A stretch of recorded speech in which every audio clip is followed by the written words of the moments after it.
All right, guys, it's Donnie and Sandra, and we are in Watauga County. We are currently camping at Grandfather Campground.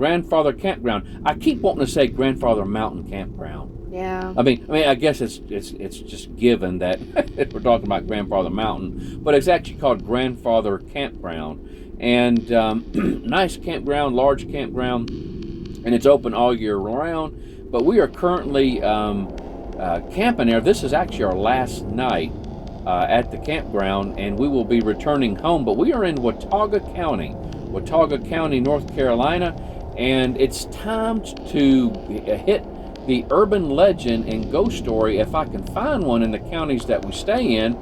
We are currently trying to stay in all 100 counties in North Carolina, and so this one I hear makes 35. 30. We've been in 35 counties out of the 100 counties in North Carolina. But this particular ghost story, I was actually able to find two of them, but we're going to do each video separate. And so this one here is called The Demon Dog of Valle, Crucis. The Demon Dog of Valle, Crucis. Now, we've done another ghost story in the past. I want to say it was Ashe County. Ashe County is the one we did, where we talked about a devil dog or a demon dog. But now let me go into the background on a black dog, what the spiritual term.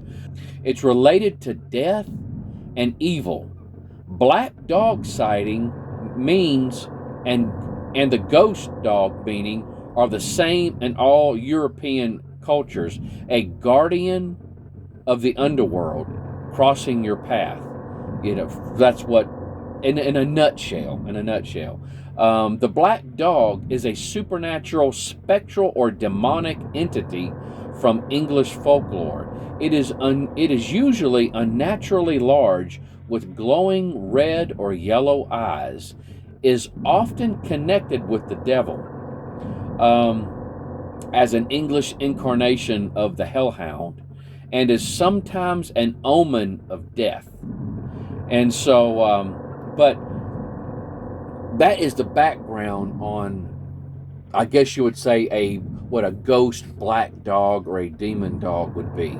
And so I'm not sure if a black cat, people say, watch out if you ever have a black cat cross your path. It's like it's like an omen, something bad's going to happen to you. Mm-hmm. And so, but at any rate, this one here, what I'm going to do is I'm going to read you the story. It's not a real long story, and then I'm going to tell you some other information that I have found out about this story. All right. Okay. And so, but it goes on to say, one of the most frightening apparitions in the catalog of North Carolina hauntings comes from the quiet mountain town of Valle, Crucis. This small town takes its name, which is Latin for Valley of the Cross, from the two streams which meet at right angles in the middle of the valley. The morning mist lingers longer in the Valley of the Cross than elsewhere in the mountains. And even on sunny days, the town has a quietness to it that seems to set it apart from the rest of the world. But it's at night that the supernatural side of Valle Crucis reveals itself. There's a certain old stone church, St. John's Episcopal Church, located along Highway 194, just on the edge of town, where among the leaning graves in the churchyard cemetery, something that could not possibly be from this world steps in and out of the shadows. It happened one time that two young men, they were supposedly from Appalachian State, were driving along this road around midnight. It was a clear night, and the moon was full, bathing the valley in an eerie white glow. As their car turned a corner, passing the old church, the two young men saw a shadow leap out from behind one of the graves and onto the road. in front of them. Swerving to avoid whatever had landed in the road, the driver slammed his foot on the brake and pulled off onto the side of the narrow road. Wondering what he had almost hit, he craned his head. I had to look at that twice. He craned his head around over his shoulder to see what was in the road. It was a dog, but not an ordinary dog. This was a dog as tall and as wide as a full-grown man, covered with bristling black fur and bearing its massive yellow teeth, and the animal's eyes were glowing, not reflecting light like a dog's eyes will do, but actually glowing, burning with a smoldering red light that seemed to have about it something of the very fires of hell. The one young man turned to the other and asked, "Do you see that?" "No," his friend replied, "and neither do you."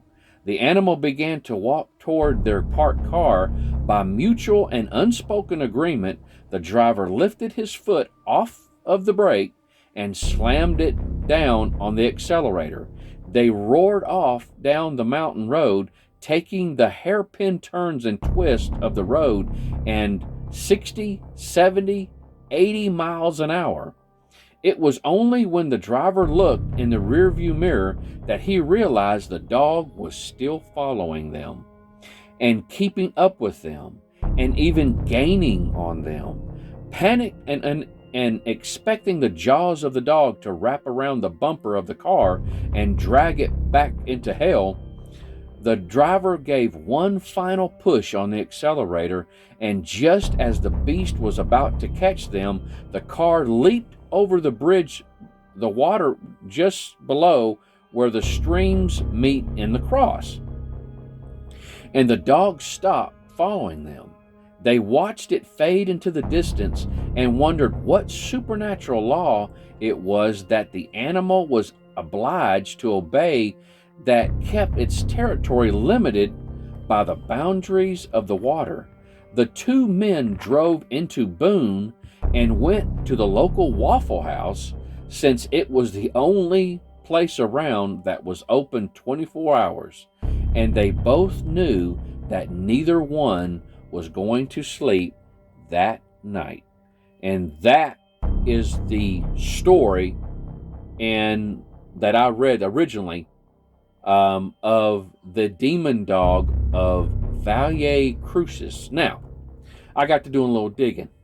Doing a little digging and found out that the story was birthed at St. John's Episcopal Church in Valle, Crucis, North Carolina, around 1860. A few people were found dead in the nearby woods by an apparent animal attack. Instead of looking for a rational explanation of what happened, the local minister claimed he saw a demon dog kill these people. This urban legend has gone on for several generations, but the most popular story has to do with two young men who were students at Appalachian State. There are other stories surrounding this quaint little cemetery at St. John's. Some have reported seeing the apparition of a woman wandering around the graves. Others have reported sounds of gunshots and a weeping female, all of which cannot be connected to any known event. So that is the little extra something on your plate that I found out about this story. As far as the woman, I have no idea, but it's kind of wild because the story, if you remember, it's called the Baptist Chapel Church in Helton, N.C. That was when we was in Ashe County, if I remember correctly. If I remember correctly, I think it was the Ashe County ghost story. But if you guys want to hear that story, go to our playlist of ghost stories and urban legends in North Carolina, and you'll see the one that we did called the Baptist Chapel Church in Helton, NC, North Carolina. And it was about a black dog. And that one was, kind of a little similar, but it has to do with that church. Mhm. That church is what we're talking about. That church. And but other than that, you got any comments? Did we see Questions? that church whenever we went to I Valle don't Crucis? know. And looking back, Mhm. I wish we would have looked at it because we were, if I remember correctly, we went on 194. Yeah, we went through there. We went to the Mass General Store. Yeah. The Mass General Store is in this area. Mhm. In this area. Now, the Mass General Store, y'all, is a really neat place. If you're ever in the area, we're talking, I think it's MAST. Mhm. MAST. It's got a long history of it in the area, and it actually supposedly has a working post office still in that store. Yeah. It's one of your old, what you would call mom and pop stores or old hardware stores that you would find back in the day. Yeah. For some of my local friends that are in the Salisbury, Rowan County area, if you remember O.O. Rufty's, that's what the Mass General Store looked like. And Okie Dokie. Okie dokie, Yeah. looked a lot like that. And so, but they had a actual, I don't know if the O.O. Rufty's or what was the other one? Okie dokie. I don't know if any of those had a post office. No, they didn't have a post This office. one had a working post office into it. And so, for some of you guys, I'll let you see that on the screen. That'll pull up. And, but this, we're talking about this general area. We were in that general area. But, I didn't think about looking for that church. I didn't even think about doing it. We didn't see a demon dog, but we did see a very tiny little deer. Yeah. Going to Valle Crucis, or however you say it. Valle Crucis. Valle basically is valley. Yeah. Valley of the Cross. Okay. Valley of the Cross. We saw a teeny tiny little deer. We did. But guys, I hope you've enjoyed it. We are going to be going through another ghost story that comes from Watauga County. And so be looking forward to that one.